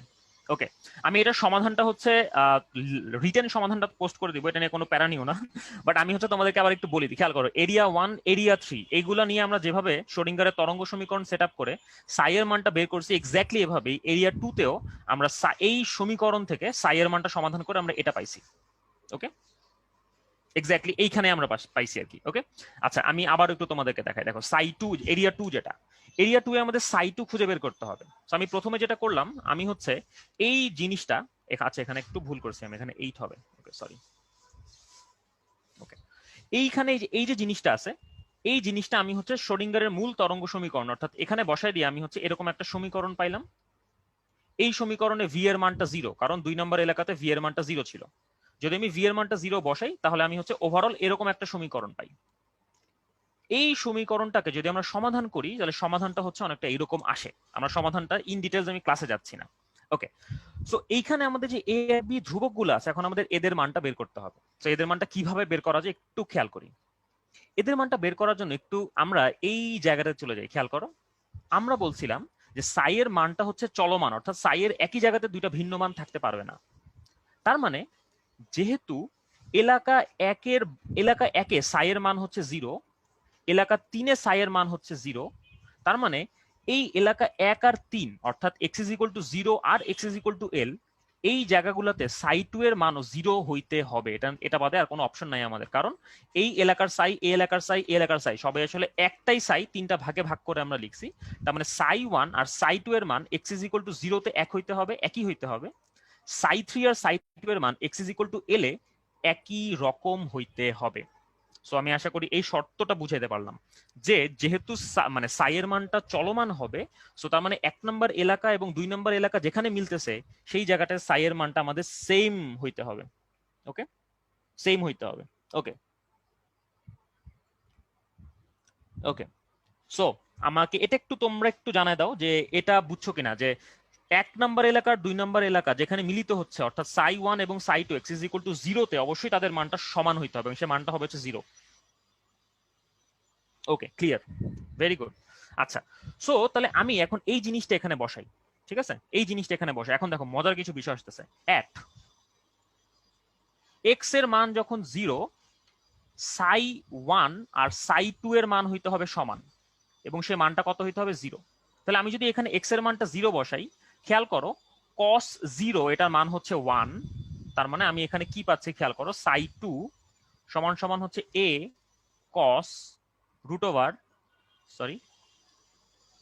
8 পাই স্কোয়ার এম, আচ্ছা এখানে একটা ই ছিল আমি সেটা ভুলে গেছি, এটা ই ছিল, 8 pi square m E divided by হচ্ছে 8 square into x into 0 plus b sine root over 8 pi square m E divided by 8 square into 0। So এখানে আমি যদি এক্স এর মানটা 0 বসাই তাহলে খেয়াল করো এই পার্টটুক 0 হয়ে যায়, কারণ সাইন 0 এর মান হচ্ছে 0 আর এই পার্টটুক হয়ে যায় হচ্ছে 1। তার মানে আমি এখান থেকে পাচ্ছি যেহেতু সাই 2 এর মান হচ্ছে 0, তাহলে ওভারঅল আমি পাচ্ছি 0 ইকুয়ালস টু a প্লাস 0। সুতরাং এখান থেকে আমরা পাচ্ছি a এর মান হচ্ছে 0। তার মানে আমরা এখানে দুইটা যে কনস্ট্যান্ট ছিল তার মধ্যে একটা মান আমরা সমাধান করতে পারলাম। আমি আবারও বলতেছি কিভাবে আমরা এটা করলাম। আমরা হচ্ছে যেটা করলাম, আমরা x ইজ ইকুয়াল টু 0 তে সাই 1 আর সাই 2 এর মান উভয়ই 0, এই মানটা আমরা এখানে বসাইছি। অর্থাৎ x এর মান যখন 0, সাই 2 এর মানও 0, এই x এর মান 0, এই x এর মান 0, সাইন 0 এর মান তো 0, তাই এটা ওভারঅল 0 হয়ে গেল। cos 0 এর মান হচ্ছে 1, তার মানে এখানে a ইনটু 1 হয়। সুতরাং এখান থেকে আমরা সমাধান করতে পারছি a এর মান হচ্ছে ওভারঅল 0। সো যদি আমরা a এর মানটা এই সমীকরণে বসায় দেই তাহলে আমরা কি পাচ্ছি খেয়াল করো, সাই 2 ইকুয়ালস টু এর মানটা 0, তার মানে এখানে শুধুমাত্র b থাকে, b sine root over 8 pi square m E divided by h into x. So এটা হচ্ছে আমাদের এখানে রয়ে যায়। ওকে, এখন খেয়াল করি সবচেয়ে ইন্টারেস্টিং পার্ট। আমি যদি x is equal to l এ আসি, at x is equal to l, Sai 3 equals to Sai 2 equals to 0 হতে হবে। কেন? কারণ আমরা একটু আগে বলছি যে এলাকা নাম্বার 3 আর এলাকা নাম্বার 2 হচ্ছে x is equal to l এ মিলিত হয়, এবং যেহেতু এলাকা নাম্বার 3 এর সাই এর মানটা 0, তাই এলাকা নাম্বার 2 এর সাইটাও x is equal to l এ এসে 0 হইতে হবে। সো তার মানে আমি যদি এখানে এই মানটা 0 বসাই, অর্থাৎ আমি যদি এখানে এই 0 এর মানটা 0 বসাই, অর্থাৎ 0 equals to b sine root over 8 pi square m E divided by h into l। খুবই মজার বিষয়, কিন্তু খুবই মজার বিষয়। এখন এইখানে একটা ইন্টারেস্টিং পয়েন্ট আসছে। পয়েন্টটা যেটা হলো সেটা এখান থেকে হয় b ইকুয়ালস টু 0 হবে, or sine root over 8 pi square m E divided by h square into l equals to 0 হবে, কারণ এখানে দুইটা জিনিসের গুণফল হচ্ছে 0। দুইটা জিনিসের গুণফল যদি 0 হয় তাহলে আইদার একটা 0 অথবা আরেকটা 0। ওকে, কিন্তু বি এর মানটা 0 হইতে পারবে না, কারণ বি এর মান যদি 0 হয় তাহলে ওভারঅল সাই সব জায়গাতেই 0 হবে। বি এর মান কান্ট বি 0, কারণ বি এর মান যদি আমরা 0 বসে তাহলে খেয়াল করো সাই 2 এর মান সব জায়গাতেই 0, অর্থাৎ আমরা বলবো যে কণাটা কোথাওই নাই, কারণ সব জায়গাতেই তাকে পাওয়ার সম্ভাবনাটা 0 হয়ে যাচ্ছে। এটা হইতে পারবে না, সাই এর মান সব জায়গাতে 0 হইতে পারবে না। সুতরাং অবশ্যই অবশ্যই এখানে যেটা কথা সেটা হচ্ছে এই জিনিসটার মান 0 হইতে হবে, অর্থাৎ সাইনের মানটা 0 হইতে হবে। সো যদি সাইনের মানটা 0 হয়, এখন তাহলে আমরা এটা একটু বোঝার চেষ্টা করি। Sine root over 8 pi square m E divided by h square into L সমান সমান যদি 0 হয়, কোন কোন শর্তে এটা 0 হবে? সো এটা আমরা একটু সাইড নোট লিখি। খেয়াল করো, সাইন থেটা এর মান তখনই 0 হবে যখন থেটা ইকুয়ালস টু হবে হচ্ছে এম পাই, রাইট? যেখানে এম ইকুয়ালস টু 0, 1, 2 ইত্যাদি। এক্স্যাক্টলি এখানেও কিন্তু সিমিলার কাহিনী। এই মানটা 0 হবে যদি ও কেবল যদি 8 pi square m E divided by h square root over L equals to n times pi হয়, যেখানে এন এর মান হবে 1, 2, 3 ইত্যাদি। ওকে, তার মানে আমি এই জায়গাটা কিন্তু খুবই ইম্পর্টেন্ট, আমি আবারও একটু তোমাদেরকে বলতেছি। এক্স ইজ ইকুয়াল টু এল এ সাই 3 আর সাই 2 দুইটারই মান 0। সো আমি যদি এই 0 মানটা এখানে বসায় দিই তাহলে আমরা দুইটা মান পাচ্ছি, হয় বি এর মান 0 হবে অথবা সাইন ফাংশনটার মান 0 হবে। বি এর মান 0 হইতে পারবে না, কারণ বি এর মান 0 হইলে সাই 2 সব জায়গাতেই 0 হয়ে যাচ্ছে, যেটা সম্ভব না। সো দ্যাটস ওয়াই সাইন ফাংশনটার মান 0 হবে। এখন সাইন থেটা এর মান তখনই 0 হয় যখন থেটা সমান সমান এম ইন্টু পাই হয়, অর্থাৎ একটা ধ্রুবক ইন্টু পাই। সো আমরা এখানে বলতে পারবো সাইনের সাথে যে জিনিসটা গুণ অবস্থায় আছে ভাইয়া, সেই জিনিসটা সমান সমান হবে হচ্ছে এন পাই, অর্থাৎ root over 8 pi square m E divided by h square into L. এই মানটা হচ্ছে এন পাই এর সমান, যেখানে এন হচ্ছে নির্দিষ্ট কিছু মান নিতে পারে। একটু খেয়াল করো, এর নির্দিষ্ট কিছু মান নিতে পারে, নির্দিষ্ট কিছু মান। ওকে, এইখান থেকে আমরা একটা ছোট্ট কাজ করি, আমরা এখান থেকে ই এর মানটা সমাধান করি। ই সমান সমান কি আসে, দুই পাশে আমাদের বর্গ করতে হবে। দুই পাশে যদি আমরা বর্গ করি তাহলে আমরা যেটা পাচ্ছি সেটা হচ্ছে n square h square divided by 8m L squared. Okay, অর্থাৎ আমি এখান থেকে সিম্পলি ই এর মানটা সমাধান করলাম। সো আমি আবার একটু তোমাদেরকে বলি, কারণ এই জায়গাটা খুবই ইম্পর্টেন্ট। আমরা এখন একটা অ্যাটম বোম ছাড়বো। যেটা আমরা করলাম, আমরা হচ্ছে x ইজ ইকুয়াল টু এল এ সাই 3 আর সাই 2 এর মানটা আমরা বসায় দিয়ে আমরা দেখলাম যেখানে বি এর মানটা 0 কোনোভাবেই হইতে পারবে না, তাই সাইনের ভ্যালুটা 0 হবে। সাইনের ভ্যালুটা তখনই 0 হবে যখন এটা পাই এর পূর্ণ গুণিতক হয়, অর্থাৎ pi into 1, pi into 2, pi into 3 ইত্যাদি হয়। তা আমরা এখানে ফোর্সফুলি একটা নাম্বার নিয়ে আসলাম এন, যে নির্দিষ্ট কিছু মান নিতে পারে, নির্দিষ্ট কিছু মান নিতে পারে। এবং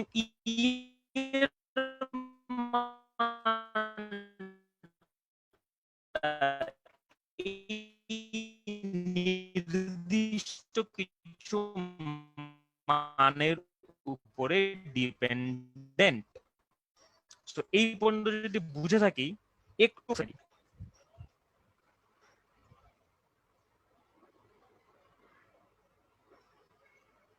ও পাই কাটাকাটি যায়, এই যে এখানকার আমি যদি স্কোয়ার করি তাহলে এই পাশের পাই আর বাম পাশের পাই কাটাকাটি যায় ভাইয়া। ওকে, তোমরা আমাকে একটু জানাই দাও যে ঘটনা কি আসলে।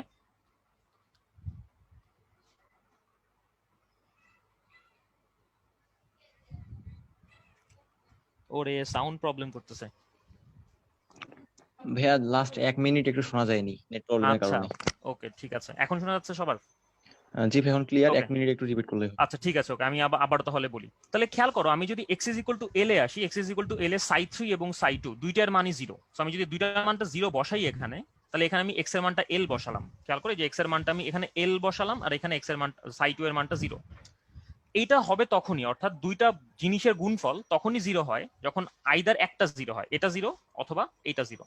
বি এর মান 0 হইতে পারবে না, কারণ বি এর মান যদি 0 বসাই, আমরা খেয়াল করো বি এর মান 0 বসালে সাই 2 সব জায়গাতেই 0 হয়ে যাচ্ছে, যেটা ইম্পসিবল, যেটা হইতে পারবে না, কারণ সাই 2 অর্থাৎ আমাদের কণাটা কোনো না কোনো জায়গাতে থাকতে হবে। সো তার মানে সাই 2 এর মান সব জায়গাতে 0 হইতে পারবে না। সো তার মানে আমাদের একটাই অপশন থাকে, এখানে সাইনের মানটা 0। তাহলে সাইনের মানটা 0 শুধুমাত্র তখনই হয় যখন এই থেটা অর্থাৎ এই যে অ্যাঙ্গেল যেটা আছে সেই অ্যাঙ্গেলটা হচ্ছে পাই এর পূর্ণ গুণিতক হয়। সুতরাং আমরা এখান থেকে দেখলাম যে এখানে যে অ্যাঙ্গেলটা আছে √8 pi square m divided by h square into L, এটা সমান সমান হবে হচ্ছে এন পাই, যেখানে এন হচ্ছে নির্দিষ্ট কিছু মান, অর্থাৎ এন হচ্ছে 1 2 3 ইত্যাদি মান হইতে পারে। এখান থেকে যদি আমি উভয় পাশে বর্গ করে ই এর মানটা সমাধান করি, ই এর মানটা আসে হচ্ছে n square h square divided by 8ml square. আশা করি এখন আমার কথাটা শোনা গেছে, এখন শোনা গেছে সাদিক? জি ভাই, এখন ক্লিয়ার আছে। ওকে, ঠিক আছে। এখন এখানে তাহলে অ্যাটম বোমটা হচ্ছে এটা, এখানে ই যেটা, এই ইটা হচ্ছে কণাটার শক্তি। এবং খেয়াল করো কোয়ান্টাম মেকানিক্স ন্যাচারালি এই শক্তির মানটাকে নির্দিষ্ট কিছু মানের উপরে ডিপেন্ডেন্ট বানায় দেয়, এন এর উপরে ডিপেন্ডেন্ট বানায় দেয়, অর্থাৎ শক্তির মানটা যে কোনো মান হইতে পারবে না। শক্তির মান হবে হয় n ইকুয়াল টু 1 হইলে যা হয়, অথবা n ইকুয়াল টু 2 হইলে যা হয়, অথবা n ইকুয়াল টু 3 হইলে যা হয়। তার মানে এখানে আমরা যখন একটা কোয়ান্টাম সিস্টেম নিয়ে কথাবার্তা বলতেছি, এই কোয়ান্টাম সিস্টেমে আবদ্ধ কোনো কণার শক্তির মান যে কোনো মান হইতে পারে না, সে নির্দিষ্ট কিছু মান নিয়ে থাকে। তার মানে এটা হচ্ছে কোয়ান্টাম মেকানিক্সের একদম বেসিক আইডিয়া। তাহলে এই যে নির্দিষ্ট কিছু মান যে থাকবে কণাটার, যার জন্য এই জিনিসটা হইলো, অর্থাৎ এন এর জন্য এই জিনিসটা হইলো, এই এনটাকে আমরা বলি হচ্ছে ভাইয়া কোয়ান্টাম সংখ্যা। Okay, so this is the most important thing of today, যে আমরা যে দেখলাম যে কিভাবে কোয়ান্টাম মেকানিক্সে ন্যাচারালি কোয়ান্টাম সংখ্যা অ্যারাইজ করে। তার মানে কোয়ান্টাম সংখ্যা বলতে আসলে কি বোঝায়? কোয়ান্টাম সংখ্যা হচ্ছে এমন কতগুলা নাম্বার, যেই নাম্বারগুলা আমার যে কোয়ান্টাম সিস্টেমটা আমি বর্ণনা করছি সেগুলাকে আমাদের সমাধান করতে আমাদের ন্যাচারালি অ্যারাইজ করে। অর্থাৎ এই সংখ্যাগুলো যদি নির্দিষ্ট না হয় তাহলে আমি সিস্টেমটা সমাধান করতে পারি না। তার মানে আমরা এখান থেকে দেখতে পারতেছি যে ফান্ডামেন্টালি আমাদের যেই মানে মাইক্রোস্কোপিক জগৎটা আছে, কোয়ান্টাম জগৎটা আছে, সেটা আসলে কোয়ান্টাইজ বা বিচ্ছিন্ন কিছু মানে থাকে। অর্থাৎ এখান থেকে আমরা দেখতেছি আমরা যখনই একটা কণাকে আমরা রেস্ট্রিক্ট করে দিলাম তখনই তার এনার্জি নির্দিষ্ট কিছু মান চলে আসলো, অর্থাৎ যে কোনো মান নিয়ে সে থাকতে পারতেছে না। এটা আসলে ন্যাচারালি ম্যাথমেটিক্যালি অ্যারাইজ করতেছে, এবং ম্যাথমেটিক্যালি যে নির্দিষ্ট ধ্রুবকগুলো অ্যারাইজ করে এই নির্দিষ্ট ধ্রুবকগুলোকে আমরা বলি হচ্ছে কোয়ান্টাম সংখ্যা। সো আমি আজকে তাহলে যেটা করলাম, আজকে আমরা একটা এক্সটেন্ডেড ক্লাস করছি। আমি আগেই বলে নিছি তোমাদেরকে, গতকালকে আমি পোস্ট দিছিলাম যে আজকের ক্লাসটার আমার মূল উদ্দেশ্য ছিল যে কিভাবে মডার্ন কোয়ান্টাম মেকানিক্স আমাদের পরবর্তী যে পড়াশোনাগুলো আছে, অর্থাৎ হাইড্রোজেন পরমাণুর যে কোয়ান্টাম সংখ্যাগুলো আছে সেগুলোকে কিভাবে হ্যাম্পার করে। সো ঘটনাটা অনেকটা এরকম, আমি যদি একবার রিভাইজ দেই তোমাদেরকে, যে কোয়ান্টাম মেকানিক্সে প্রত্যেকটা সিস্টেমকে বর্ণনা করার জন্য একটা করে তরঙ্গ ফাংশন আছে, একটা তরঙ্গ সমীকরণ আছে। সেই তরঙ্গ সমীকরণটা সমাধান করলে একটা করে তরঙ্গ ফাংশন পাওয়া যায়, এবং সেই তরঙ্গ ফাংশনগুলো হচ্ছে এমনই যাতে করে তাদেরকে সমাধান করতে গেলে আমার নির্দিষ্ট কিছু ধ্রুবক নিয়ে আসা লাগে। এই নির্দিষ্ট ধ্রুবকগুলোকে আমরা বলি হচ্ছে কোয়ান্টাম সংখ্যা। সো এই ছিল হচ্ছে মোটামুটি আজকের আমাদের আলোচনা। আমি আগেই বলে রাখছিলাম যে এই ক্লাসটা ছিল হচ্ছে সম্পূর্ণভাবে অপশনাল। সো এই এই ক্লাসের সাথে বেসিক্যালি আমাদের মানে ডিরেক্টলি সিলেবাসের কোনো মিল নাই, কিন্তু এই ক্লাসটাতে আমরা যে আইডিয়াগুলো ডেভেলপ করছি, অর্থাৎ আমরা হচ্ছে আইগেন ভ্যালু আইডিয়া ডেভেলপ করছি, কোয়ান্টাম সংখ্যা, তরঙ্গ সমীকরণ, সম্ভাবনা ঘনত্ব, এই আইডিয়াগুলো যে আমরা ডেভেলপ করছি এইগুলোর উপরে বেস করে আমরা আমাদের পরবর্তী ক্লাসগুলোতে প্রবলেম সলভ করব এবং বাকি সবকিছু আমরা করব। সো এই ক্লাস থেকে আমি কোনো হোমওয়ার্কও দিচ্ছি না, কোনো প্রবলেমও দিচ্ছি না। এই ক্লাসটা ছিল জাস্ট একটা এক্সটেন্ডেড ক্লাস, যেটা হচ্ছে আমি শুধুমাত্র আগ্রহীদের জন্যই করছিলাম আসলে, যে কিভাবে এই জিনিসগুলা আসে না আসে বা ব্লা ব্লা ব্লা। অবভিয়াসলি আমরা যারা ক্লাসটা করছি তাদেরকে ক্লাসটা আবারও দেখতে হবে, কারণ এই ক্লাসটার মধ্যে অনেক কিছু হয়ে গেছে আসলে। আর আমি এখানে যেই সমাধানগুলো আছে সেগুলো আমি রিটেন ফর্মে আমি হচ্ছে তোমাদের গ্রুপে পোস্ট করে দেবো, এটা সো এটা নিয়ে আমাদের কোনো চিন্তা করার দরকার নাই। সো আজকের ক্লাসটা হচ্ছে এই পর্যন্তই। সবাই ভালো থাকবা, সুস্থ থাকবা এবং পড়াশোনা করবা। আজকের ক্লাসটা হইতেছে এক্সটেন্ডেড, আমি আগে বলতেছি, এবং আমি এক্সট্রিমলি সরি এটার জন্য। আমি আগে সাবধান করে দিছিলাম তোমাদেরকে যে আজকের ক্লাসটার মধ্যে একটু ঝামেলা আছে, কারণ আজকের ক্লাসটা বেশ কঠিন কঠিন টপিকের উপরে। তো যাই হোক, আমরা নেক্সট দিন থেকে ইনশাআল্লাহ আবার কেমিস্ট্রিতে ব্যাক করবো আর কি। আজকে আমরা পুরোপুরি ম্যাথমেটিক্স করছি। সো এই হচ্ছে আমার পক্ষ থেকে সবাইকে খোদা হাফেজ, সবাইকে জুম্মা মুবারক এগেইন। ভালো থাকবা সবাই, খোদা হাফেজ।